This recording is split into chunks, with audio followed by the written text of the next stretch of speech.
The court clerk clears the digital room. Jurors lean forward. Because today's case is not about loud parties or unpaid rent. It's about silence. It's about what happens when one roommate follows the rules and another quietly bends them. The question before internet court is simple, but uncomfortable. Was reporting a roommate's housing violation an act of self-protection or a betrayal that went too far? The court calls the case. The apartment was small but clean. 2 bedrooms, 1 shared kitchen, 1 bathroom that never quite stayed dry. The lease was joint, month to month. Clear language about occupancy, no subletting, no short-term rentals, no exceptions. The narrator of the story will be referred to as Alex. Alex worked early mornings, hospital transport, 5 a.m. alarms, shoes lined neatly by the door.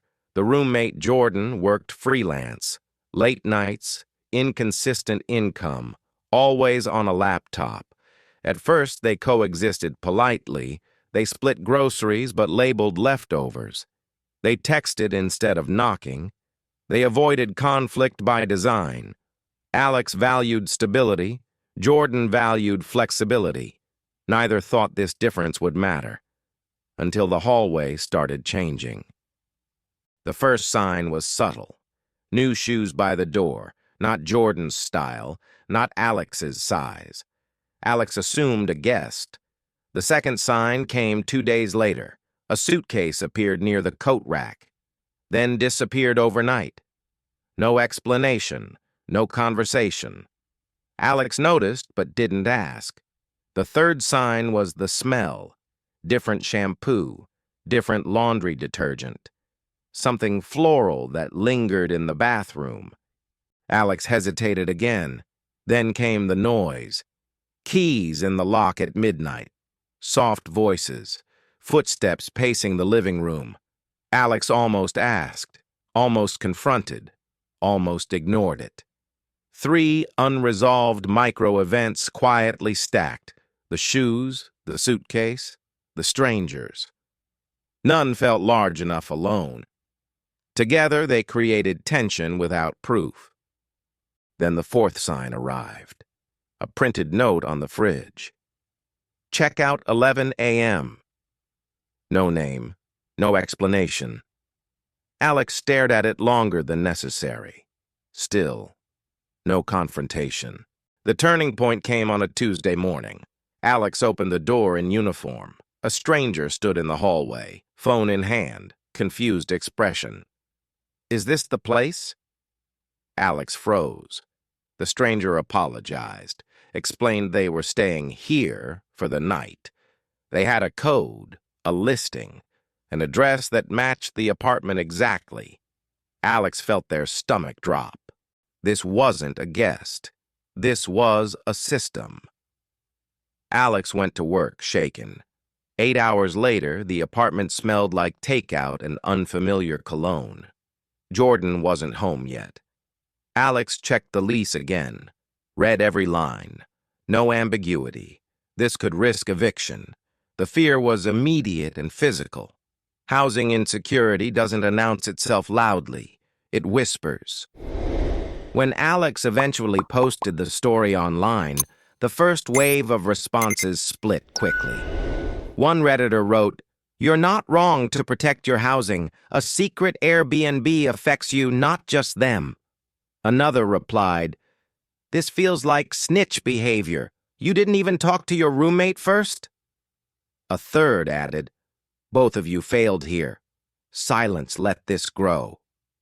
The comments argued over responsibility, but Alex was still living inside the decision. And the problem wasn't over. Jordan returned that night. Alex waited. Conversation didn't happen. Instead, another guest arrived, then another.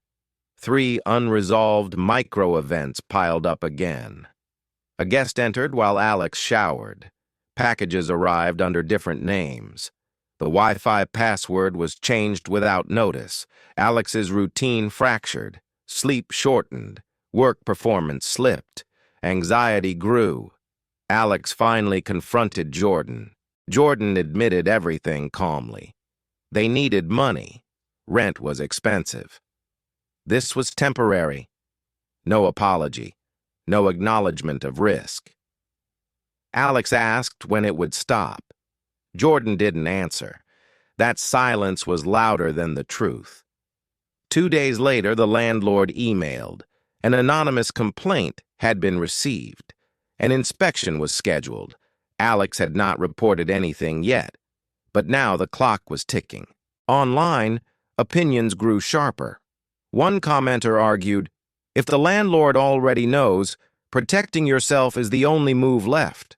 Another countered, "Reporting guarantees eviction. Talking might have saved both of you." A neutral voice chimed in, "Housing law doesn't care about intentions, only violations." The debate shifted from morality to consequence, and Alex felt trapped between them. Internet court deliberates. Legally, the case is clear. Joint leases mean shared liability. Unauthorized subletting violates most agreements. Ignorance offers no protection. Emotionally, the case fractures. Jordan was struggling. Income was unstable. Fear drove the decision. Alex was blindsided, risked eviction, never consented. Was loyalty owed to a roommate or to one's own safety? Was silence compassion or avoidance? Could enforcement be ethical, even if it destroyed trust? Internet court weighs intent against impact. Jurors imagine alternate timelines. What if Alex had confronted Jordan after the first suitcase? What if Jordan had disclosed the plan up front and asked consent? What if Alex had moved out immediately instead of waiting? What if the landlord had discovered the listing independently later? Each scenario shifts blame slightly. None erase consequence. The inspection happened. The listing was confirmed. Jordan admitted responsibility. The landlord issued a notice. Alex was offered a choice: stay alone under a revised lease or leave without penalty. Jordan was required to vacate within 30 days. Friendship ended quietly. No shouting, no closure, just boxes. Weeks later, Alex slept through the night again, but guilt lingered. Jordan moved back with family. Financial stress followed. Both lives changed, not because of a report, but because of a decision made in silence. Internet court addresses the jurors. Was Alex justified in protecting their housing, even if it cost someone else theirs? Was Jordan reckless or desperate? Could this have ended differently, or was the outcome inevitable? Jurors, the court is now open. Render your verdict below. If you enjoyed this video and want to see more like it, be sure to hit like and subscribe. It's always appreciated.